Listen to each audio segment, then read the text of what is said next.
L'équipe avait pour mission de donner un nouvel élan en misant sur une idée, la gourmandise. Frédéric Lafont, Jean-Luc Drouin.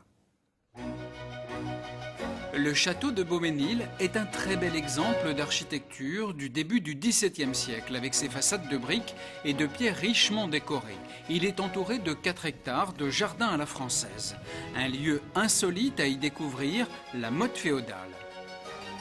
Mais cette année, la principale innovation, il faut aller la chercher du côté des sous-sols. C'est en effet dans ces lieux qu'ont placé autrefois les cuisines. C'est vraiment le cœur ici de la nouvelle visite de Beaumesnil qui a donc cette nouvelle identité du château des gourmands. Et donc ce sont des pièces qu'on a complètement réaménagées ces 6 derniers mois. Tout ce que vous voyez autour de vous n'était pas là il y a encore 6 mois. Donc tout a été recréé pour redonner à ces cuisines finalement, on pense un petit peu l'atmosphère qu'il pouvait y avoir dans cette pièce au XVIIe et au XVIIIe siècle. Le château fait sa mue. Il était surtout consacré à la reliure. Il est aujourd'hui le château des gourmands.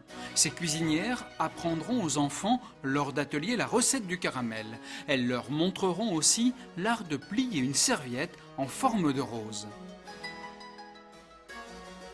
La fondation Fürstenberg est propriétaire du château depuis les années 1960.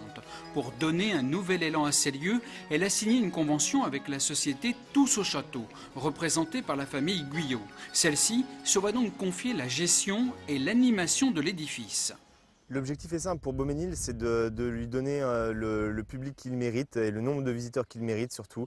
Les châteaux à l'heure actuelle ne vivent que grâce aux entrées qu'ils génèrent. Donc voilà, c'était un château qui accueillait trop peu de public par rapport à son architecture magnifique et par rapport à tous les trésors qu'il renferme. Lancelot Guyot va tout faire pour rendre ce château plus attractif, plus dynamique, plus ludique et donc plus fréquenté. Actuellement, le château de Beaumesnil comptabilise moins de 10 000 entrées payantes chaque saison.